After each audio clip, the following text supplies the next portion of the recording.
서부의 무더위가 동부 지역으로 확대되면서 워싱턴 DC 지역에도 폭염이 예보되고 있습니다. 연방대법원이 먹는 낙태약을 광범위하게 이용할 수 있도록 유지하는 판결을 만장일치로 내렸습니다. 미국의 의료비 지출이 5조 달러를 넘어서고 있고 2032년에는 8조 달러에 육박할 것으로 추산되고 있습니다. 미국의 단 한 번 금리 인하 시기를 놓고 투자자들은 9월 18일로, 금융계에선 11월 7일로 예측하고 있습니다. 미국 경제의 깜짝 파워로 올해 세계 경제 성장까지 올라갈 것으로 세계은행이 상향 조정했습니다. 시청자 여러분 안녕하십니까? 워싱턴 뉴스 투데이입니다. 서부 지역을 뜨겁게 달군 더운 공기가 동부 지역으로 확대되면서 금요일인 내일 워싱턴 DC 지역도 90도까지 치솟는 폭염이 예보되고 있습니다. 또한 미국, 캐나다 국경 부근의 제트기류가 열돔을 형성해 다음 주 내내 폭염은 계속 이어질 전망입니다. 이에 따라 노약자들은 야외 활동을 자제하고 건강에 신경 써줄 것을 기상당국은 당부했습니다. 안혜린 기자가 보도합니다. 북동부 지역이 기록적으로 90도까지 치솟을 수 있어 다음 주 올 시즌 첫 폭염의 가능성에 대비해야 할 것으로 권고되고 있습니다. 6월 13일에 89도로 시작해 20일부터 95도, 21일에는 99도까지 치솟을 전망입니다. 6월에도 7월과 같은 폭염이 급증하면서 미국 중부와 동부 지역은 올해 가장 더운 날씨가 이어질 것으로 보이고 있습니다. 낮 최고 기온은 적어도 토요일까지 6월의 평년보다 15도까지 치솟을 것으로 보이며 서쪽 지역의 무더위가 동쪽으로 확대되면서 일일 최고 기온 기록을 세울 것으로 예고되고 있습니다. 서부 일부 지역은 지난주 숨막히는 열돔이 형성된 이후 기온이 뜨겁게 달아오르고 있습니다. 따뜻한 공기와 찬 공기를 분리하는 대기 상층부에서 빠르게 움직이는 제트기류가 중부와 동부 상공에서 천천히 북쪽으로 이동함에 따라 멕시코에서 밀려오는 뜨거운 공기와 함께 미국 전역을 뜨겁게 데운다는 겁니다. 이번 주 후반에 워밍업을 시작해서 다음 주 워싱턴 지역의 최고 기온은 99도까지 치솟겠고 이번 주 초반에 선선한 날씨와는 달리 무더운 더위는 오랫동안 지속될 전망입니다. 오늘 목요일부터 평원에서 동쪽으로 옮겨오는 더위가 기승을 부릴 예정입니다. 화씨 90도대에 육박하는 최고 기온은 텍사스에서 조지아와 캐롤라이나를 거쳐 북쪽으로 펜실베니아와 뉴저지 일부 지역까지 이어질 수 있습니다. 금요일은 워싱턴 DC에서 올해 들어 가장 더운 날이 될 전망입니다. 최고 기온은 평년보다 약 10도 높은 90도 중반에 육박할 수 있습니다. 토요일까지 멕시코만 연안과 남동부 대부분 지역의 더위는 가장 심하겠지만 한랭 전선이 지나가면서 북쪽 지역은 다소 누그러지겠습니다. 여러 남동부 도시들은 이번 토요일 화씨 100도 초반의 기온으로 최고 기온 기록을 깰 것으로 보이고 있습니다. 제트기류가 미국 캐나다 국경 부근에 자리 잡아 고기압이 대기 상층부에 형성되면서 일요일부터 미국 중부와 동부 대부분 지역에 다시 한번 폭염이 찾아오겠습니다.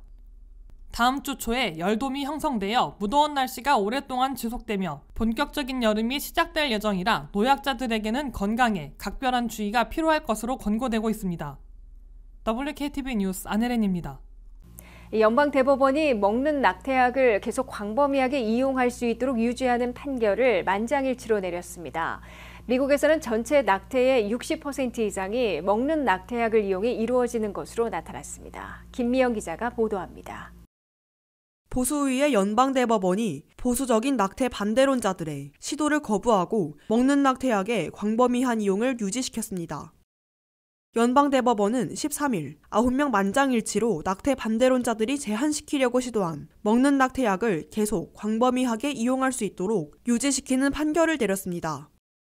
판결문을 쓴 보수파 브렛 캐버너 연방대법관은 FDA의 먹는 낙태약 승인을 무효화시켜달라는 원고들은 소송 권한이 부족하다며 기각했습니다. 이에 따라 미국서 임신 초기 알약을 복용해 낙태시킬 수 있는 먹는 낙태약은 FDA의 승인을 받은 약품일 경우 미국민들이 계속 이용할 수 있게 됐습니다. 특히 연방대법원이 50년 만에 여성 낙태권 보호 판결인 로우 대 웨이드 판결을 폐기한 후에 보수적인 지역에서 낙태 금지 법안들을 제정해 낙태를 엄격하게 금지시키고 있으나 먹는 낙태약은 제한을 받지 않게 된 것으로 해석되고 있습니다. 미국에서 먹는 낙태약은 전체 낙태 건수의 60% 이상을 차지하고 있는 것으로 나타났습니다. 먹는 낙태약은 미국이 팬데믹을 겪으면서 FDA의 승인으로 널리 이용돼 왔으며 2023년 현재 전체 낙태 건수 가운데 63%나 먹는 낙태약을 이용해 낙태에 성공한 것으로 조사되고 있습니다. 먹는 낙태약이 널리 확산되고 있는 배경에는 온라인 헬스케어 업체들이 성황을 이루면서 온라인 또는 비디오 연결을 통해 의료진과 상담하고 처방전을 이메일로 보내면 원하는 여성들이 약국에서 픽업하면 되는 시스템으로 구축되면서 인기를 끌어왔습니다. 먹는 낙태약들을 구입하는 방법을 조사한 결과 온라인 헬스케어 업체를 통해 한 달에 1만 4천 건의 먹는 피임약이 처방된 것으로 집계됐습니다. 이에 비해 낙태 시술을 받기 위해 미국 여성들은 지난 한 해 17만 1,000명이나 타주로 여행해 시술받을 것으로 나타났습니다. 가장 엄격하게 낙태를 금지시키려는 텍사스에서 지난 한 해 3만 5,500명이 낙태를 합법화하고 있는 이웃인 뉴멕시코, 캘리포니아 등 서부 지역이나 뉴욕, 버지니아, 메릴랜드 등 동부 지역으로 낙태 여행을 했던 것으로 집계됐습니다. 낙태 시술이 보다 확실하게 낙태에 성공할 수 있으나 미 전역의 절반에서는 갈수록 엄격하게 금지시키고 있어 아직 제한하지 않고 있는 민주당 우세 지역으로 상당한 경비와 시간을 들여 낙태 여행을 해야 하는 상황입니다. 이 때문에 정확도가 다소 떨어지더라도 온라인에서 손쉽게 처방받아 합법적으로 구입할 수 있는 먹는 낙태약을 이용하려는 여성들이 계속 늘어날 것으로 예상되고 있습니다. WKTV 뉴스 김미연입니다. 미국에서 민간 건강보험과 정부의 메디케어, 메디케이드 등을 포함한 의료비 지출이 현재 5조 달러를 넘어서고 있고 2032년에는 8조 달러를 육박할 것으로 추산되고 있습니다. 베이비붐 세대 7,600만 명이 대거 은퇴하고 고령화되면서 의료 수요가 급속히 늘어 미국의 의료비 지출이 눈덩이처럼 불어날 것으로 예고되고 있습니다. 류령아 기자가 보도합니다. 미국에서 지출되는 의료 비용이 해마다 눈덩이처럼 불어날 것으로 경고되고 있습니다. 미국에서 가장 이용자들이 많은 민간 건강보험과 정부가 운영하는 메디케어, 메디케이드 등 세 종류를 합한 의료비가 올해 현재 5조 달러를 넘어서고 있고 8년 후인 2032년에는 8조 달러를 육박할 것으로 악시오스가 13일 보도했습니다. 미국의 전체 의료비 지출은 올 한 해 5조 500억 달러에 달할 것으로 추산되고 있습니다. 2년 후인 2026년에는 5조 5,603억 달러로 늘어나게 됩니다. 8년 후인 2032년에는 7조 7,050억 달러로 무려 8조 달러에 육박하게 됩니다. 그 중에서 가장 많은 2억 1천만 안팎이 이용하고 있는 민간 건강보험에서는 올 한 해 1조 5,503억 달러를 지출할 것으로 추산되고 있습니다. 이는 민간 건강보험을 구입한 미국민들이 1인당 7,247달러를 의료비로 지출하고 있음을 의미합니다. 민간 건강보험 의료비 지출은 2년 후인 2026년에는 1조 6,713억 달러로 늘어나고 8년 후인 2032년에는 2조 2,168억 달러로 증가할 것으로 추산되고 있습니다. 65세 이상의 노년층과 장애인들이 이용하고 있는 메디케어는 올해 현재 6,660만 명이 가입해 있어 한 해 의료비로 1조 860억 달러를 지출하고 1인당 16,316억 달러를 쓰게 될 것으로 계산됐습니다. 메디케어 의료비 지출은 2년 후인 2026년 가입자가 6,970만 명으로 늘어나며 한 해 의료비로 1조 2,461억 달러, 1인당 17,873달러를 지출하게 됩니다. 8년 후인 2032년에는 메디케어 가입자가 7,770만 명으로 대폭 늘어나며 한 해 전체 의료비로 1조 9,369억 달러, 1인당 24,921달러를 쓰게 될 것으로 추산됐습니다. 저소득층에 사실상 무상으로 의료보험 혜택을 지원하고 있는 메디케이드의 경우 올해 수혜자들이 8,100만 명을 기록하며 전체 의료비로 8,335억 달러, 1인당 1,292달러를 지출하게 됩니다.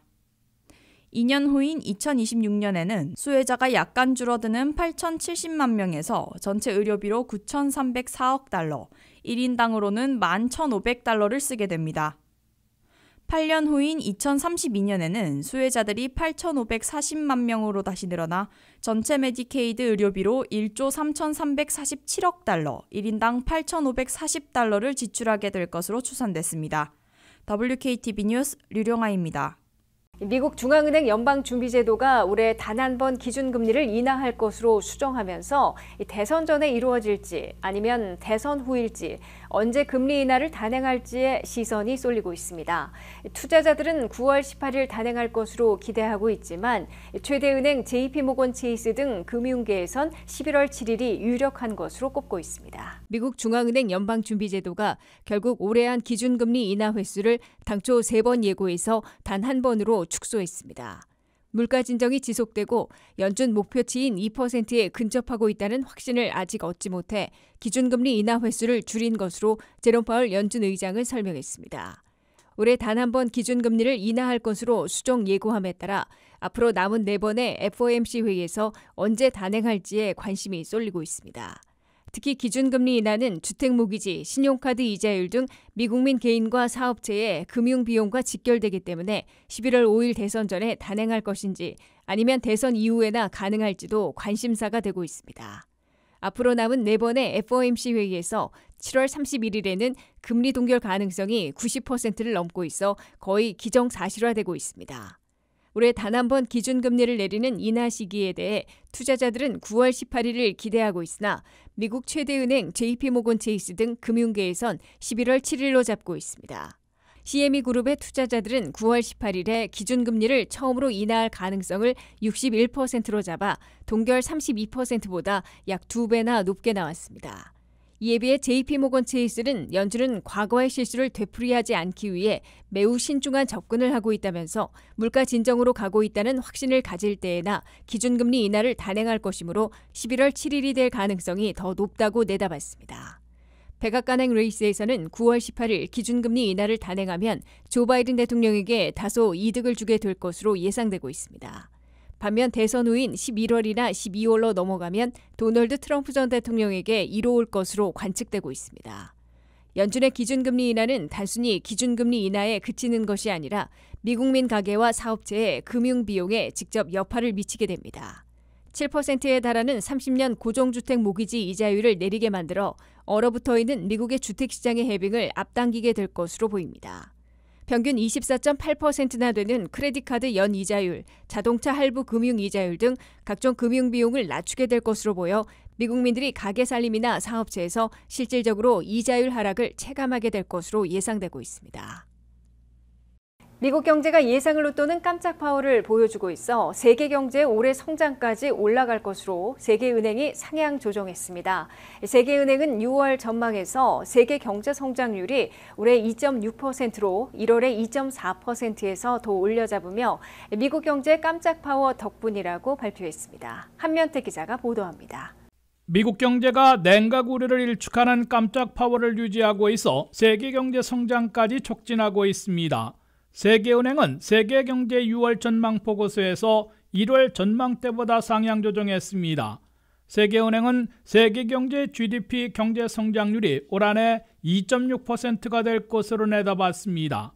이는 1월 전망 보고서에서 제시했던 2.4% 성장보다 0.2포인트 올려잡은 겁니다. 세계은행은 이 같은 상향 조정은 미국 경제가 예상을 깨고 강력한 파워 성장을 유지하고 있어 세계 경제 성장도 촉진하고 있는 데 따른 것으로 설명했습니다. 세계은행은 미국 경제 올해 성장률이 2.5%로 1월 전망 때보다 0.9포인트나 올려잡았습니다. 내년과 후년의 성장률은 각 1.8%씩으로 둔화될 것으로 세계은행은 내다봤습니다. 세계은행은 주요 국가들의 경제 성장률 전망치와 관련해 유로존은 올해 0.7%, 일본도 0.7%에 그칠 것으로 예측했습니다. 특히 일본의 경제 성장률은 올 1월 전망 때보다 0.2포인트 낮춰 잡았습니다. 개발도상국들 중에서 중국은 올해 4.8%, 내년 4.1%, 후년 4.0%를 기록할 것으로 세계은행은 내다봤습니다. 인도는 올해 6.6%, 내년 6.7%, 후년 6.8%로 꾸준한 성장을 지속할 것으로 예측됐습니다. 인도네시아가 올해 5.0%, 내년과 후년에 5.1%의 높은 성장을 이어갈 것으로 나타나 주목을 끌고 있습니다. 우크라이나 전쟁을 끝내지 않고 있는 러시아는 올해 2.9%의 성장을 기록했다가 내년에는 1.4%, 후년에는 1.1%로 둔화될 것으로 세계은행은 내다봤습니다. 남미의 대표 국가인 브라질은 올해 2.0, 내년 2.2, 후년 2.0%를 기록할 것으로 나타났습니다. 세계은행은 그러나 세계 경제 성장이 더 높아지는 반면에 물가 진정이 느려지고 기준금리 인하도 지연될 것으로 지적했습니다. 세계 전체 인플레이션은 올해 3.5%, 내년에 2.9%로 6개월 전 예측보다 더 느리게 진정될 것으로 세계은행은 예측했습니다. 이에 따라 미국을 비롯한 주요 국가들의 기준금리 인하가 더 늦어지고 있는 것으로 세계은행은 해석했습니다. WKTV 뉴스 한면택입니다. 이상으로 워싱턴 뉴스투데이를 마치겠습니다. 시청해주신 여러분 고맙습니다.